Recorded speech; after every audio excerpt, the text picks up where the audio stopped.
Good afternoon, everybody, and happy Friday. Want to wish a sincere welcome to all of our Boston Globe subscribers.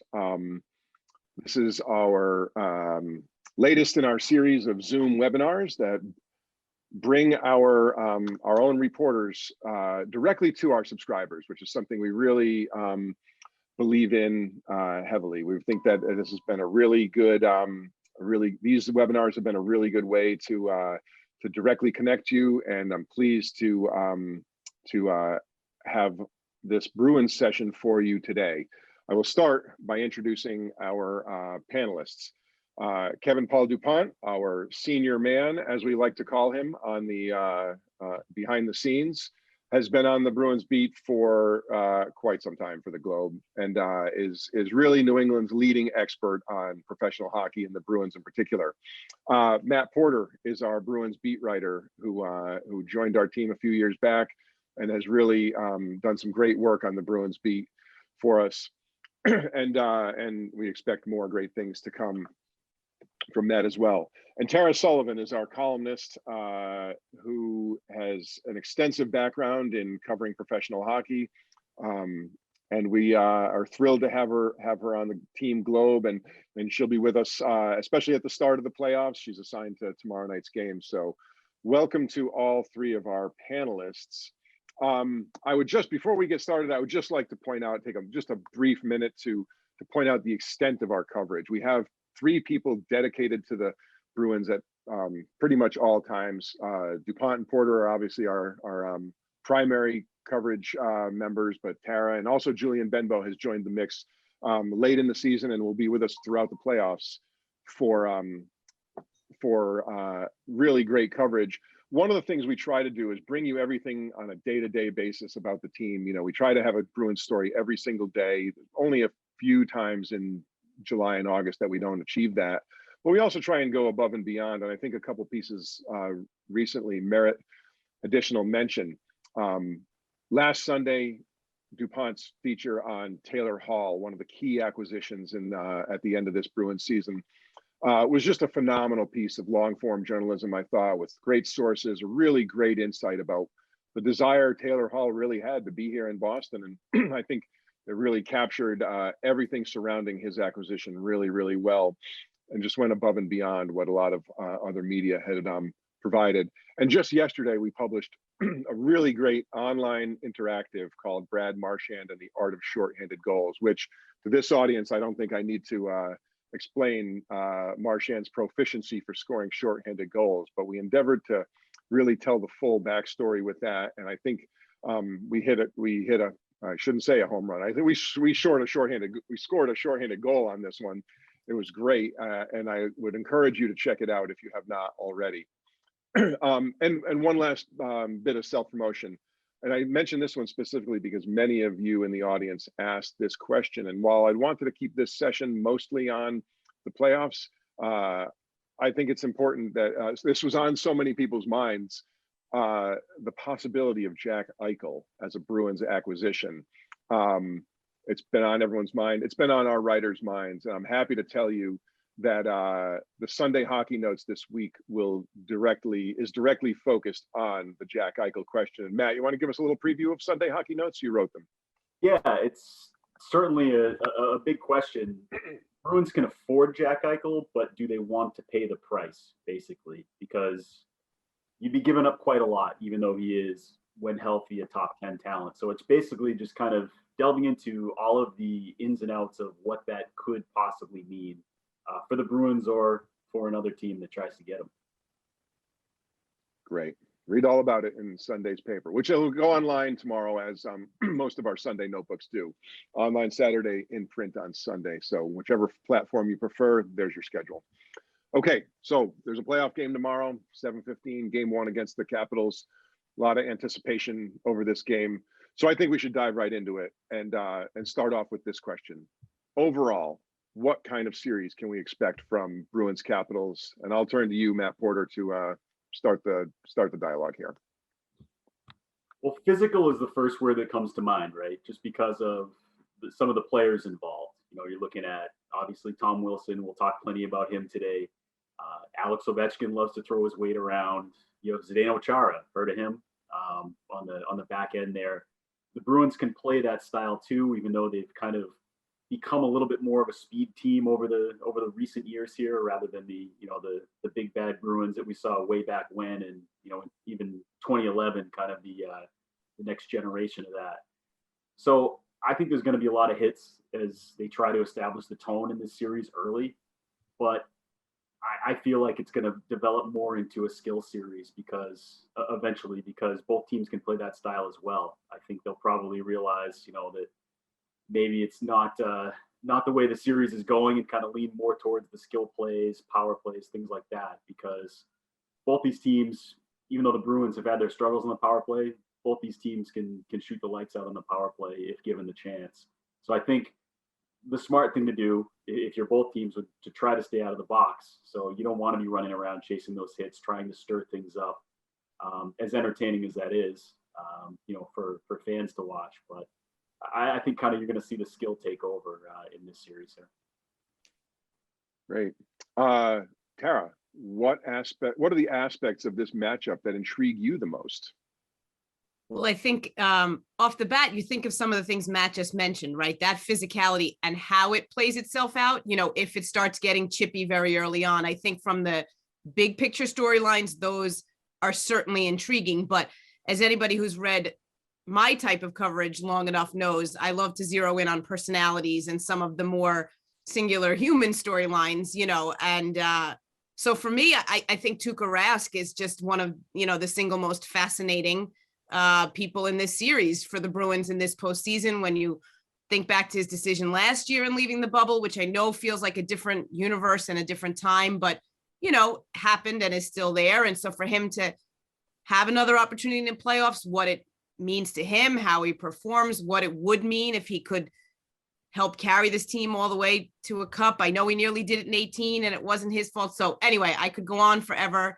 My buddy over there, Kevin Paul, is fantastic at his Tuukka's fault hashtag, and we have some fun with it. But I'm a believer in Tuukka. Anybody who's read my stuff knows that, and I just find him fascinating. I just find his whole arc and storyline and this playoff really interesting to watch. And I'm sure more than once he will be the focus of a column. Yeah, no doubt. We'll do more on goalies in a bit. But one name that I think, there's a few names that are, definitely hanging high over this series.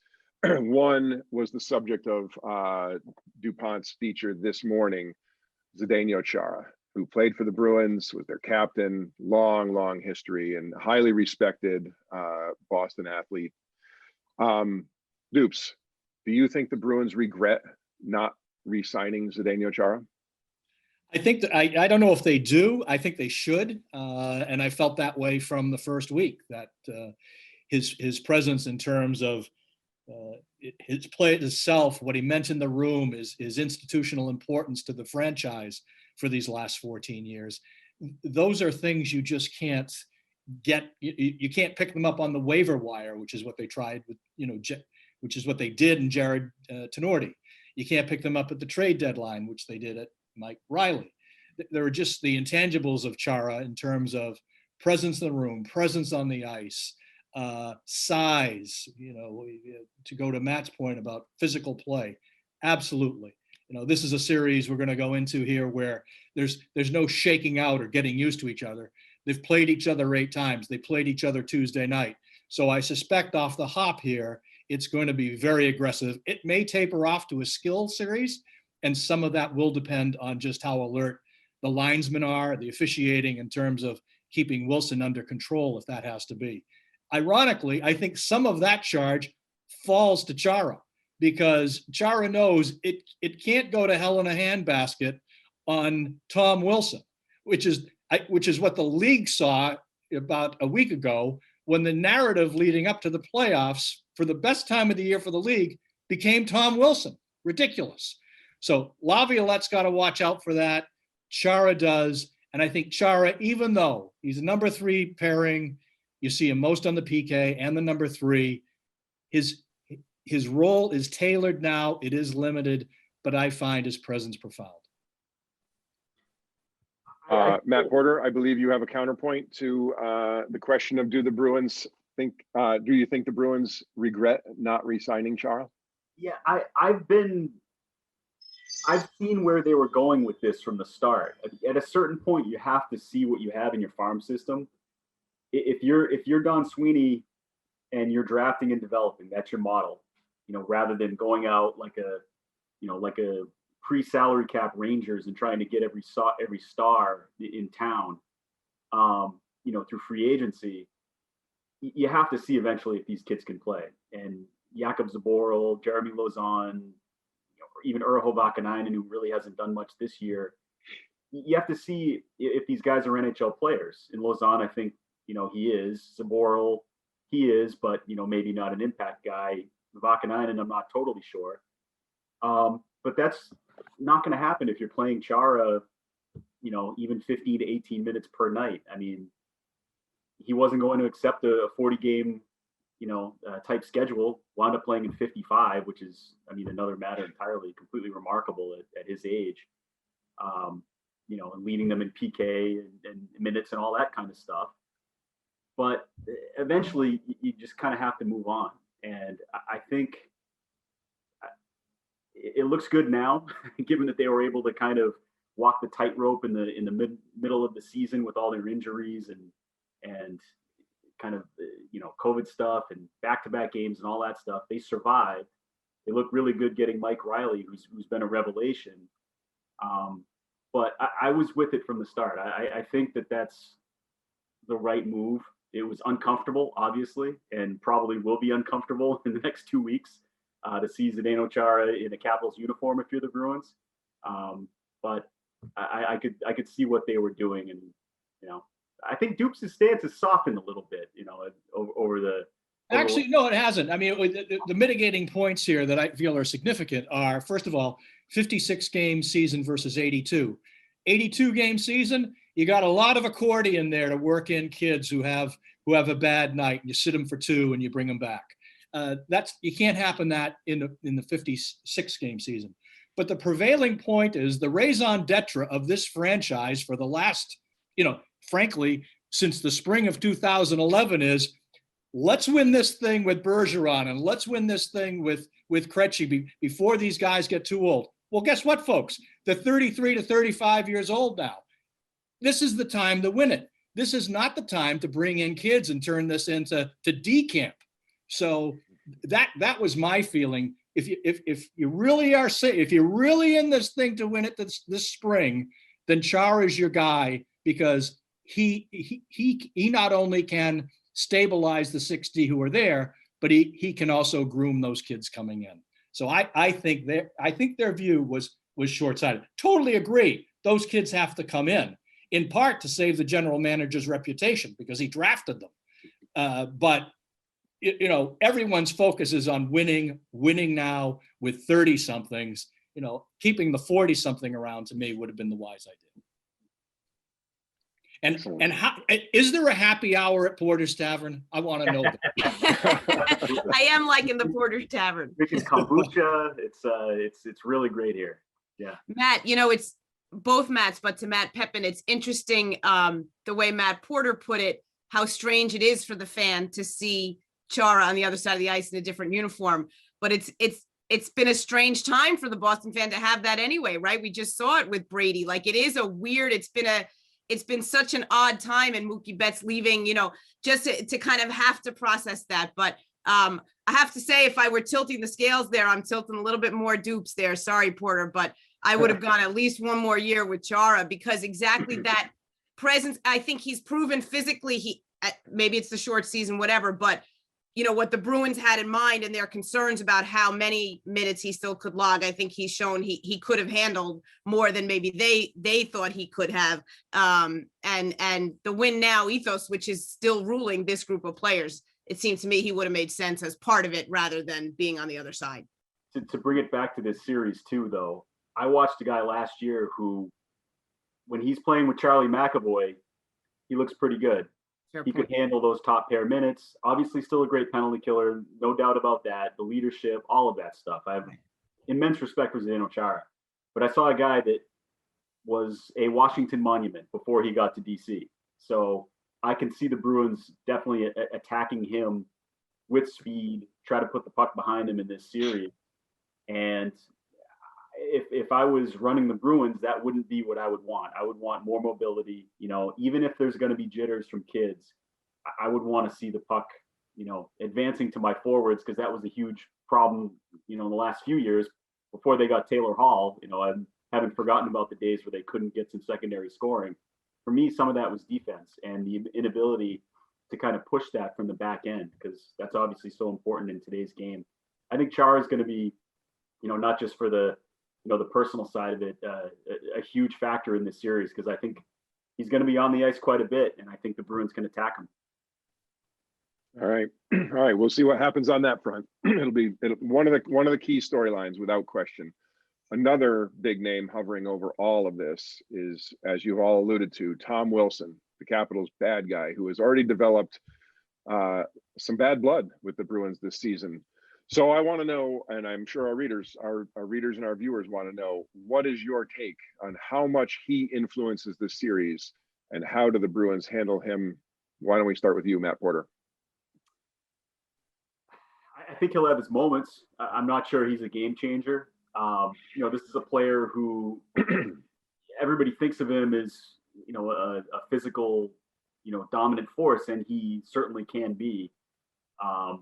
Also a pretty good penalty killer. I mean, if you take out the Tom Wilson-ness of this guy, the fact that he's 6'4", 225, and tries to run everybody over, he's a pretty good middle six winger who can kill penalties. Not supremely skilled, but he can hang. So I think if the Bruins, like him against Taylor Hall, I think of that type of matchup. If that's the matchup we see, that to me is no question a win for the Bruins. If those two guys are on the ice, we don't know if, we know Ovechkin will be there. I'm thinking of Tom Wilson's line mates here, but Yevgeny Kuznetsov, we don't know if that guy's going to play at all. As of yesterday, he was still on the COVID list. So Tom Wilson's not a line driver. He's not the central force on a line. Is he going to be that effective if the Bruins are kind of avoiding his physical play, not giving into whatever he's bringing after the whistle? He's a guy that can keep up with the pace of play. I'm not saying he's just, slow out there. But he's not a game changer from a 5-on-5 perspective unless he is running people over. If the Bruins can somehow avoid that, I don't think he's going to be that big of a factor in the series, especially if he doesn't have his center in Kuznetsov. Kara, would you like to well, it's interesting because provide your opinion there? I have so much respect for, Matt sees this game through the hockey lens, and I could listen to that forever. And when I land in from outside, it's kind of like, so is Tom Wilson going to do something idiotic and send this tinderbox up a light? You know what I mean? Like, that's where I see the question. And I wonder if he, goes to somebody's head, takes it. We saw it earlier with Carlo, like, we know what he's capable of. And I wonder if, I tried to ask some of the guys, the Bruins this week, like, do you say something ahead of time? Are you prepping ahead of time for his shenanigans? Like, the hockey part is one thing. It's the off ice stuff. And Kevin, I'm sure, you even referenced this, like, that ridiculousness with the Rangers and all of it that was touched off, and that the whole league was sort of consumed by it. And people, this guy should be kicked out of the league. He should be penalized as, he's suspended as long as somebody's hurt. He should be, he should be fined more than ever. It's so, the fact that the Rangers got fined more for yelling about it than he got fined for doing it, it led to all these crazy conversations. And that's the part, to me, that is kind of the drama, the fascinating, the Tom Wilson-ness of it all. Is he going to do something to just set this thing alight? And we know he's absolutely capable of doing that. He has a penchant for it. And maybe he does something dirty that just changes the tenor of the series. I just want to jump in there. You hope he does if you're the Bruins, because it helps the Bruins. Nazem Kadri for Toronto in that series a couple years ago got him, cross-checked himself out of the series. We saw it with Nikita Kucherov in Tampa, changed that series when they lost to Columbus. So yeah, go ahead. True. Yeah, so some of this actually, I end up talking out of both sides of my mouth on these subjects, because there's the Barnum and Bailey aspect of Tom Wilson, which frankly, you know, as someone who's watched the league since the early 60s, I love it. You know, I could swim in that pool all day long. Bring in these guys who just, you know, light fires all over the place and get people, you know, aggravated and cheesed off and all of it. You know, that brings a whole element to playoff hockey that you know, I loved in the 60s and 70s. And as we know, has been thinned out dramatically. My guess is he'll be on a very short leash from his own bench, at least to start the series. I don't see the Bruins taunting him. I have a little different opinion than Matt here on I think his skill level. In fact, I absolutely agree. He doesn't drive a line, but I think he can set a tenor that because of his skill package, not a lot of people can. And sometimes the tenor is as important as the skill and the ability to drive the line. So I think it's fun that he's a subject. I think he diminishes his own value too often because I think he is a hell of a player. He's got size. He does have speed. He has that, you know, ferociousness about him that if choked properly is an element that you can't find across 15 other playoff rosters. You can find it in places. From the Bruins aspect, I would not want to see Kevin Miller going one-on-one with him because Kevin Miller's knee can go at one punch, right? Frederick, I don't know if he's going to be in the lineup, out of the lineup, what his role is. I'm trying to think of people who would actually spar with this guy. Good luck to them. So I don't see them purposely taunting him into it.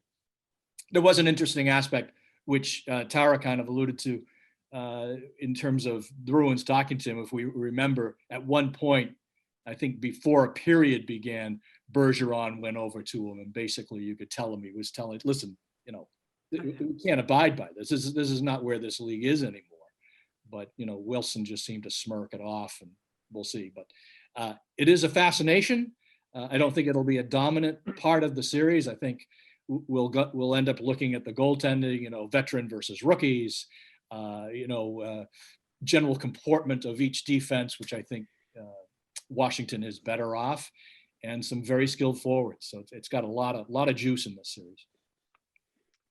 All right, let's take a little detour and actually get to what the name of this session was, which is, can the Bruins win the Stanley Cup? And I will add to that, what are the obstacles they face in attempting to do so? And I would open that up to the floor. I think I would like to hear everyone's opinion on it, starting with you, Tara Sullivan. Well, my short answer is yes, because in the words of Charlie McAvoy, I think it was yesterday's Zoom call, why not us, right? I mean, that's the beauty of the playoffs. I love, it's what we all can't wait for when you have that anticipation, and why not us? And I think there's plenty of motivation in the room. Some of the things we've touched on, the age of some of these stars, you know, and that top line is so tremendously great and would love nothing more than to add another cup to their resumes. That Rask element we talked about, I think they can. I think they can. So I would love to hear as much about the obstacles as my colleagues talk about. But I'm a big believer in why not us. Kevin, I want to hear what you think, Kevin, on this one. You want to be the caboose on this one? Okay. I was going to say, yeah, let's go to senior man, then junior man, and then we'll shift to our reader questions, all right? So I got a lot of reasons to love them going in here. Main reason being back to the raison d'etre, you know, motivation of old guys who know they're old and know this may be their last kick at the can. Another love aspect is finally 5-on-5 scoring came around. And why did it come around? Because they went out and got Taylor Hall and solidified a second line. So they have two dynamic lines going into the playoffs. I've rarely seen that with the Bruins. You know, frankly, very spotty periods going back 50 years to when they had the powerhouse big bad Bruins and lost to Canadiens that spring in '71 with the most powerful offensive team in the history of the game to that point. So I love that aspect. I think Rask will be just fine unless his back does kick up. Their vulnerability, in my opinion, is the vulnerability we saw against St. Louis 2 years ago in the final, which is the defense will take a pounding. specifically, Matt Grzelcyk's going to take a pounding, and he has become a vital piece of that back end right now. So if I'm on the other side and I'm looking for a large vulnerability, it's Matt Grzelcyk, and I pound the living daylights out of him. And I know that's going to disappoint some Bruins fans, but that's the nature of the game come playoff time. If they can move him out, then that really, Grzelcyk has become essentially a glue guy to that back end. Yes, Kevin Miller important. The development of Lozon. McAvoy is the high-end skill guy. But the guy right now tying it together in my mind is Grzelcyk. And we saw that he had to move out of that series against St. Louis. So lots to like. Every team has a vulnerability. If they're fortunate, they're able to just win this series on skill, and they're able to avoid Grzelcyk or, frankly, any other defenseman getting dinged. Yeah, I totally agree with you on Grzelcyk, because you look at the back end. If they lose Grzelcyk, they put Lozon up with McAvoy. Now it's a completely different pair. Now the Capitals are thinking, we're going after that guy because he doesn't play the puck, nearly as well, and on down the line. Right now, you got to bring in, a kid, basically. Maybe not a Tenorti. Who knows what the options are? You have, pick between Clifton and however you shift it around. Healthy, I think the Bruins compete with Vegas, Colorado. I don't know if you'd you'd have to throw Tampa in there, given that they have Stamkos and Kucherov back now mysteriously, however that happened. And I don't know if you'd put Carolina in that mix. I'm kind of a believer in Carolina besides their goaltending, but healthy, Bruins are one of the best teams in this tournament, I think. If they can stay healthy, that's another matter. But to have the top two lines you talked about, Dupes, I mean, we haven't seen that. I certainly haven't seen that in my years covering the beat. To have, you don't even really know which is their top line right now with the way the second line is producing. I mean, they're matchup hell for anybody that they go against. The Capitals are going to have to pick their poison. That's not where you want to be. Best case scenario for the Bruins, if they can get a short series here. If we're talking predictions, Pep, I don't know, are we doing that yet, or I don't know. Coming up. Hold your predictions, please. I'll save mine. But if they can get a short series against Washington, another kind of side factor here, they're going to have some team bonding maybe if they can get their second vaccination shots. They have a little space between their first and second series. I know that's projecting quite a bit there, but that would be the idea. And then you're going into a Pittsburgh Islanders series where Pittsburgh scores a lot of goals, but the Bruins have played them, fairly well. If they were able to beat the Islanders, and obviously the Bruins did pretty well against the Islanders too towards the end of the year, certainly not at the start. So I like them against a lot of different teams. It would be easier to kind of go down the road if we knew how things were going to shake out, because obviously we're going to see the reseeding after the first two rounds here. So you start thinking about a potential semifinal opponent. How would they look against a Toronto, or a Carolina or a Tampa, or even one of the Western teams, depending on how they decide to do it here. That's all stuff we can dream up now. But I just look at the roster and I see a lot of balance. I see Rask as playing well. Again, unless the back is an issue, and then you have Swayman, and I don't think he thinks that this is a big deal, him playing in the playoffs. So that might be half the battle there. So they're well set up. All right, we'll get to the goalie situation in a minute, but I want to turn now to the questions that have been submitted. Some were pre-submitted when the invitation went out for this session. Some are coming in through our Q&A function inside this session. So we'll get to some of both of them. But along the lines of can the Bruins win the Stanley Cup? Obviously, the opposition is a big part of it. And so I was going to ask you which teams you see coming out of the other divisions, but I like the way one of our readers named Sherman asked the question. So I think we're going to give him the floor. It is in order. What three teams should the Bruins least want to face in the playoffs, and why? And Dupes, why don't you start this one off? Well, it is a great question, and of course, because of the whole alignment thing this year, we don't even know kind of how these things can shake out. Washington might have made the list as one of the top three, but around that, I would say, the Central doesn't worry me. Tampa always worries me. So if Tampa is going to be coming out of the Central, that would worry me a lot. Just because the Bruins have had 2 recent years derailed by the Bolts, and they've still got great talent, and they've got great coaching there. Either Colorado or Vegas out of the West, both present huge issues for any team. And I would also say, I don't think this is the same Toronto team I know it isn't the same Toronto team that the Bruins have been able to handle in the postseason and rather dramatically in some cases, but get by. I think Toronto this time around could be proven wrong. This time around, Toronto could be a bucket of trouble. How about you, Tara? Which teams do you worry about or think are they're not ones they least want to face? Not original thoughts, but even when I just saw the Washington draw, I was like, oh my gosh, to start out that way, it's a little bit of what Matt said. If they can clear that one and somehow do it, not with ease, of course, but without huge degree of difficulty, I feel like that almost opens things up. That's just a really tough first draw. The way Kevin just put it, right? What Toronto has been to the Bruins,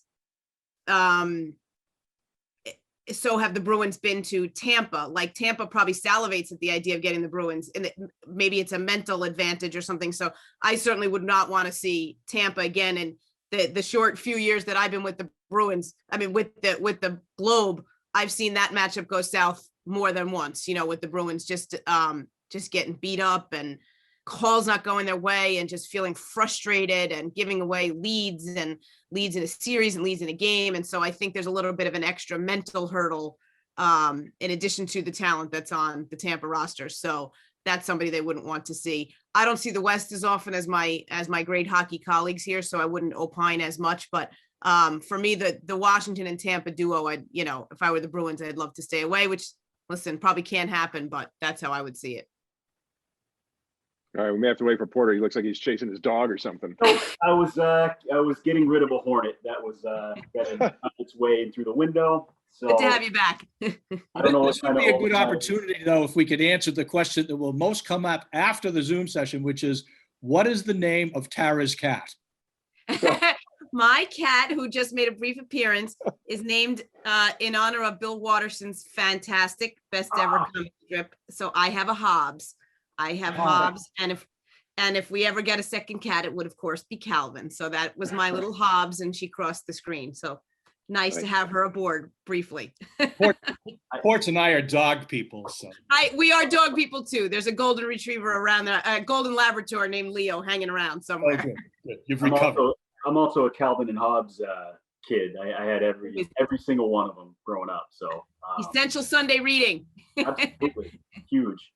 Best whatever.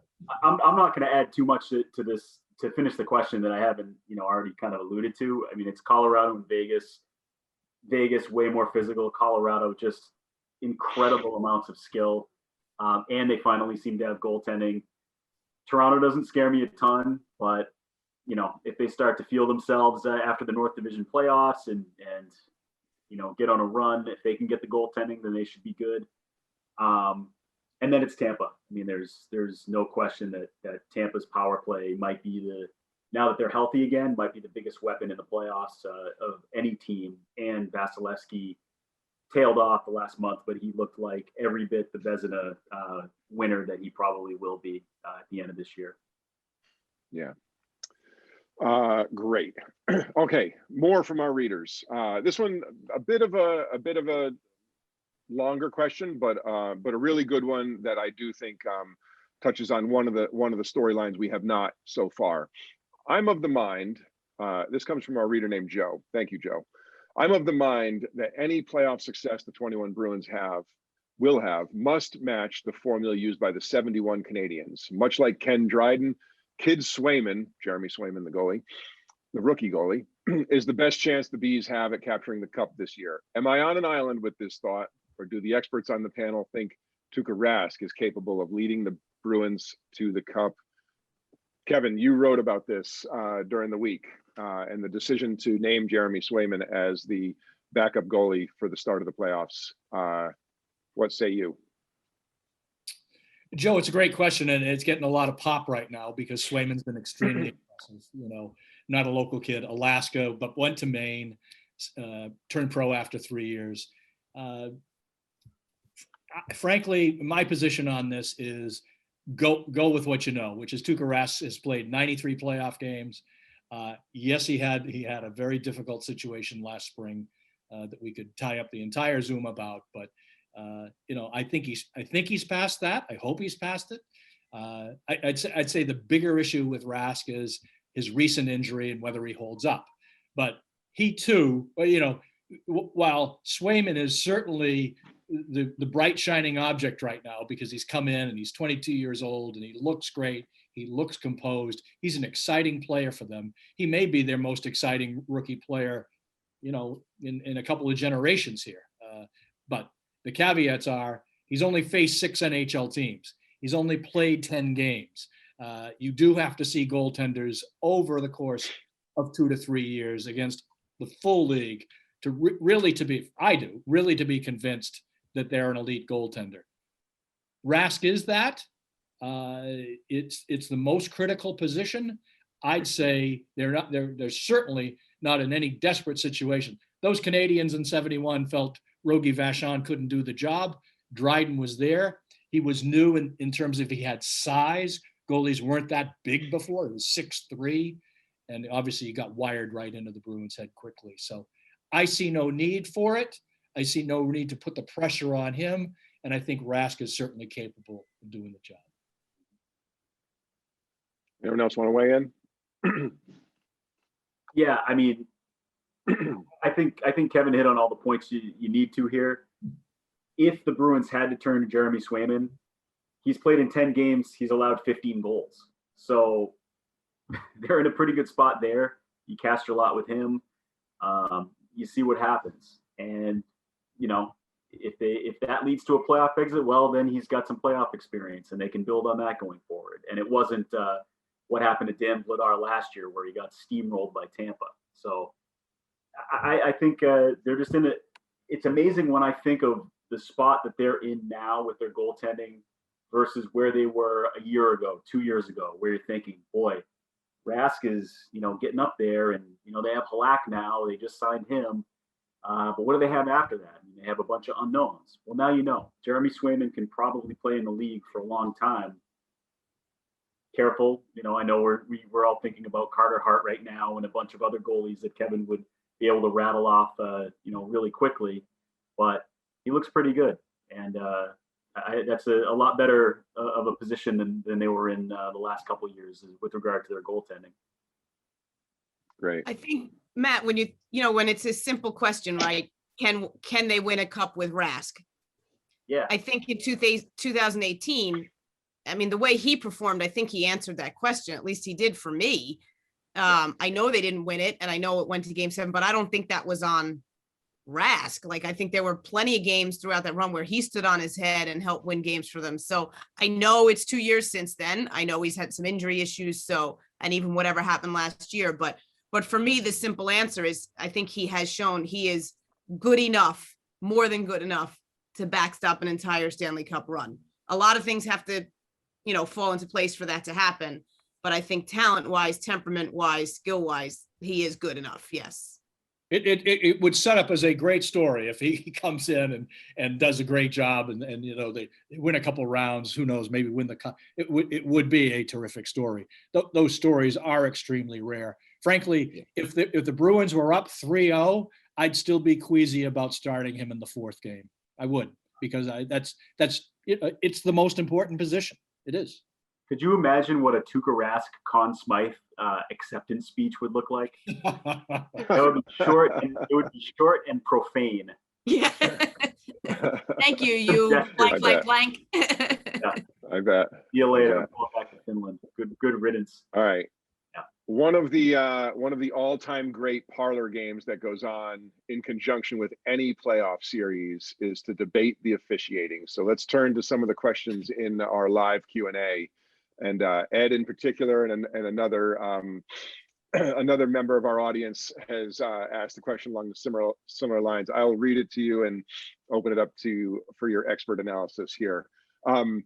Will Bruce Cassidy and the Bruins staff look at the referees before the series starts? Will they look at their history of penalties called on Boston, their history and calls made in previous playoffs? This series is going to be physical, so are the two refs an aspect that is considered in the preparation and the message to the team, or is it a wait and see on how the series is called as it's being played?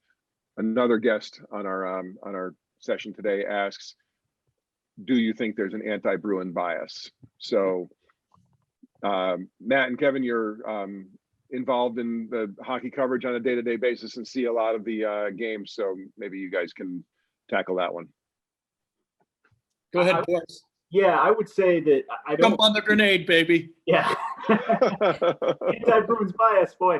I don't know so much about that, but I don't think that it's necessarily it's something that teams are aware of. I don't think it's going to be part of the pre-scout package that they do. They're aware of who's going to be calling the games, but I don't know how deep they go into it. I think teams, expect a certain standard, and they don't often know what the standard is until the first, 5-10 minutes have elapsed in a game, where they say, okay, well, first penalty call, that's where the standard should be, and then they expect it to be called that way. I don't know.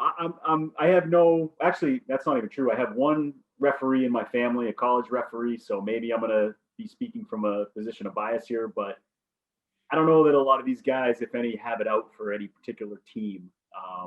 I know there have been stories about, the NBA and stuff like that. The game happens so quick, if you're a ref, you're trying to make the right call. Sometimes in conjunction with your other men in stripes there. So yeah, I don't know about bias. I think that's something that's a little overblown.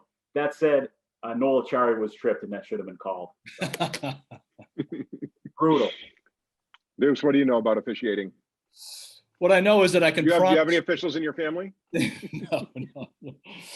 I can promise you there will be bad calls, and I can promise you both the Caps and the Bruins will be feel victimized by them, and I can also promise you that the broadcast teams, be it TV or radio, will grab it and play with it and have great fun with it. I have to say, from the press box, I try to dismiss it and just look past it. I really don't believe there are biases. I'm thankful that the NHL system is that they winnow out, as the playoffs approach, they winnow out the weaker linesmen and referees, and you get the better crews, and the deeper into the playoffs, you get better crews. So I would say the stock becomes better. I think what's an interesting thing to watch in this whole realm of officiating and play and what happens is there is far too much, and this is throughout the league, and the Bruins are guilty too, far too much in the way of histrionics and 2-minute minor for holding, and you look over and the player's going, oh, why me? And they get into the rule one. If I'm the coach, none of it. You penalty, right to the box and shut up, because they are human. They don't want to hear it. And I think you actually can build favor by just accept the penalty, go to the box, feel shame, do your 2 minutes, and try to win. There's a lot of winning over of officiating. There's no question about it. And the Bruins, with Bergeron, with that C on his sweater, they get a lot of that because he's highly respected by the officiating crews. The officiating crews are going specifically to this Washington series. They're going to have their radar up on Wilson. let that happen. Let that play out. I would just, at this point, going in as Bruce Cassidy, I'd tell my guys, choir boy approach here, at least to start. It's such a good question, Matt, because in the NFL, coaches do that for sure. So I can understand, they look at officiating crews. How much pass interference do they call? Things like that as part of the game prep. Matt Porter's point is great. This game moves so fast. Sometimes I don't know, if tendencies even show themselves the same way, but we could have a whole Zoom call on the role of officiating and who has bias and who feels it. It's my personal opinion, like Kevin said from the press box, every fan at every point of every team feels hard done by, and feels that, that there's a bias against them. I think it all tends to even out in the end. Even as I think back, Matt, right, we sat in Tampa a few years back and there could have been a couple penalties called for the Bruins that weren't. And so I get it. I understand why they feel and have that question. But, my general feeling is it all evens out in the end. The referee with the most playoff games, I just looked it up, is Kelly Sutherland. You talk about, the experience, rising as you go deeper in the playoffs. And Kelly Sutherland was, right there when Achari was tripped. So not always. Sometimes they miss it, but I don't think it comes from a bad place. It's good. It's good that you can just let it go, though, Matt. That's really good. Play to the crowd. Come on now. What I always have to support these guys because I have to say, of all officiating across pro sports, this is the toughest. Given the speed, the physicality, the interpretation of rules, it's far more difficult. I would say NBA too, in some ways. The NBA doesn't have the danger factor. They're wearing sneakers. These guys, they're wearing sneakers, but there's technically no fighting in the NBA. So these guys have a mixed picnic basket that none of the other officials do. And I think by and large, they do a terrific job. And that said, they do screw up calls. They do. But again, you have to look past it. And they can't win either, right? Because now they're breaking calls, via video down to the micropixel. And everybody's saying, hurry up, come on, let's go, get it right. So it's not. As I said, it could be a whole Zoom call. We could have a whole call on officiating. It's going to be the next one. It's going to be the next one. But let's not forget, too, that the NHL did already winnow out one of the officials who was caught showing a clear bias in a game. And you got to think that if they had the audio of that, they have the audio of a lot more. So I'm quite certain that the National Hockey League pays very close attention to what the referees are saying and what they're doing on the ice. That said, I do hope that this series does not become. I can distinctly remember in 2010 when the Celtics were playing the Lakers in the NBA Finals. Every day was an ongoing debate about the officiating in that series, to the point where I was working on Boston.com at the time. And we would sit there in the morning hitting refresh on the NBA page that has the referee assignments for every game, waiting. And then the minute they came up, we would post something, guess who the officials are tonight? Here you go. And let the debate begin all over again about biases and tendencies and perceptions. So it's a great topic. So thank you to our readers for submitting that. Back to on ice hockey. Tim has a great question. Can the Bruins penalty killers stop the Capitals power play? I think that was part of our report this morning in the Globe. But I'd love to hear your insight. Whomever wants to answer that one. Matty Ports. Boy, I think in this, not again to allude to my pick, my upcoming pick, but if John Carlson is truly healthy, then if he's not healthy, then the job gets a lot easier for the Bruins. That's an awesome unit that they have there, but Bruins have statistically the best penalty kill in the league. So I'm sure that's going to get a lot of play in the broadcast. Caps versus Bruins, special teams. But I do think that they can stop them. The key is to not have to do it too much, because then you're looking at Charlie McAvoy's minutes, going up. Grzelcyk doesn't kill penalties, but you're looking at taxing Marchand and Bergeron, who are going to be first over the boards as penalty kill forwards. So definitely a key subplot in the series. I would say that's a draw. Again, though, key is to not have to do it too much. Yeah, always a key, which is don't compromise your own position.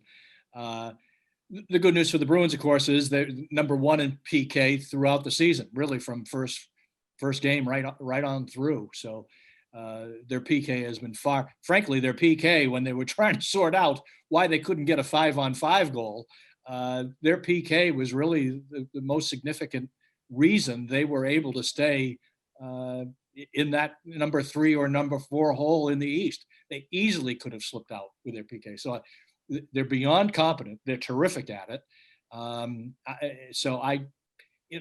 That said, you have to be terrific at it because of, if for no other reason, Matt talked about Carlson, but Ovechkin with those one-timers in that left wing circle, be it high or low, I mean, the guy can shoot it through the Great Wall of China. So I would say, it's always going to be high up on any coach's list going up against Washington, to have it in order, to be smart about it, to be smart about their own play. Touching back on the officiating a little, the Bruins really didn't get many calls this year in terms of opportunities to use their own power play. Something to watch within this series now, with Taylor Hall's speed on the wing, which changes the dynamic of that entire second line. Maybe they will get more calls. Maybe they will get more chances on the power play. For the record, by the way, because I know Globe subscribers are intelligent and may fact check this, Bruins finished just behind Vegas on the penalty kill, but so number 2 penalty kill officially, and we're tied with Montreal with 9 shorthanded goals. So that's obviously something that Washington has to worry about. Marchand and Bergeron breaking shorthanded. There was a story written about that recently that you should check out if you haven't. Yeah, Brad Marchand and the art of the shorthanded goal. I loved it. Very nice piece. Oh, wonderful. Tara, but I'd like to get the others' take on this one as well. This question comes to us from David. Who is the one Bruin the team cannot afford to lose or have a bad playoffs? Well, it's funny what was rolling around in my head, and we talked a little bit when we were trying to come up with questions, and he's so understated, but just so incredible that he sometimes get overlooked, and that's Bergeron. I mean, he is the heart and soul of the franchise, of the team, everything he's done since what, Kevin, the age of 19? How old was he when he? It's amazing. For someone who moved into this market in the last few years, it has blown me away as somebody who wasn't quite aware as much as I should have been as a sports fan of who he is and what he's done. So I would put Patrice Bergeron at the top of my list and maybe the first 10 spots. I mean, I just think he's that important in every way, the way he's taken over the C this year. I remember writing about him and during a playoff run a couple of years ago, Mr. Perfect, that they joke around with him, that's what they call him, but he really is just indispensable on so many levels, and it's in his game and in his person. So I think he's absolutely indispensable to this run. Oops, who are you going with? Yeah, specific question again. Sorry. Who is the one Bruin that the team cannot afford to lose or have that player have a bad playoffs? Yeah, it does. It gravitates either to one way, to Bergeron, and not just for what his position is on the number 1 line, not just because he's got the captaincy, but all of that. But again, it's the playoffs, and I know this is the easy default, but it is for a reason, which is the goaltending. So I would say as much as everyone is excited about maybe Swayman could plug right in and maybe he could do the job, I say the 2 key players in this are Bergeron for everything he is, and for Rask because of everything that position is. I'm not going to disagree with anything anybody just said. I can't imagine them lasting another 4 wins after losing Patrice Bergeron. I could see them maybe going on a run with Swayman, but not without Bergeron in the middle there for all the different reasons laid out and for every area that he touches. But I'll give you another name, and that's Charlie McAvoy. To not have him playing 24, 25, maybe 27 minutes in the playoffs, boy, that'd be a tough pull for Grizzly. Going back to what Dupe said about him earlier, heck of a lot of skill, but you can see him getting knocked around a little bit. then you're looking at Grizzlick, Riley, and Carlo for a back end, and I don't see that crew going very deep. As good as they are, that you need that guy, that number one rock like McAvoy. I wonder if it would have changed the equation at all if I said we could separate regular Krejci and playoff Krejci. Would that change anyone's mind? That's like the reverse question though, Matt, like Yeah. who could get hot and carry them in the playoff, right? Yeah, Like who right. could be a surprise guy that, and Mm. listen, Krejci, it wouldn't be a surprise. Yeah, we've seen it before, but like who could get hot and really help them? That's almost the flip side of who can they afford not to lose. So Taylor Hall. there you go. Okay, on that note, very good segue. Thank you, Matt Porter. Very good at that. Another David asks the question, do you think Taylor Hall's playoff numbers or contribution impact will determine whether the Bruins sign him to a long-term deal? Or do you think they have enough to date to be ready to lock him in? Good question. Thank you, David. I say sign him up, but I'd love to hear what the other two guys. I don't think that I wouldn't need to see more, but I'd be curious what my colleagues think. I'd say very easy sign. The difficult part of the signing, of course, is the money. Just at what price, right? So by my eye, I would say it would be a very nice fit for both if it was like 5 years, somewhere around 28, 30 million bucks, maybe to 32, which would put him right at Marchand's money, 6.125 cap. But that said, you never know where the Players Association will want to steer this, how much the player's ego is there. His current deal is $8 million. Does he want to take a 20% haircut to be in a town that he likes, that he knows he can win, all of that? Easy for me to say, take a pass on 15 million.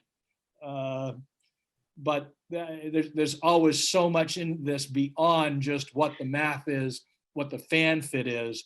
But the encompassing question, it's a no-brainer in my mind. If you can come to terms with him, I don't know if he's in the top 12 to 15 talents in the game, but he's certainly in the top 20 because of his speed. Not an accomplished finisher, but in a volume finisher. I think he's an element they just haven't had. Yep. It definitely have to sign him. I think you're looking at Taylor Hall as a guy you can go on multiple playoff runs with, not just this. So even if he has a quiet, playoff run, as a guy without a lot of playoff experience,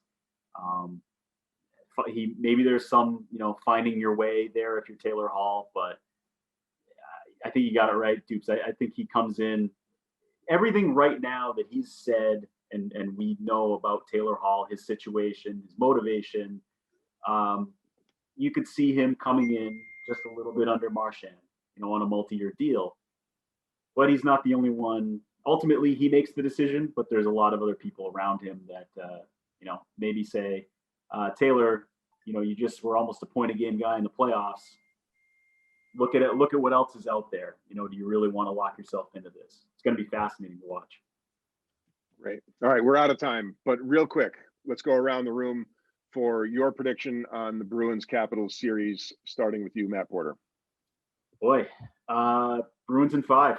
I think that Washington right now is banged up, from Ovechkin to the status of Kuznetsov. TJ Oshie is playing hurt right now.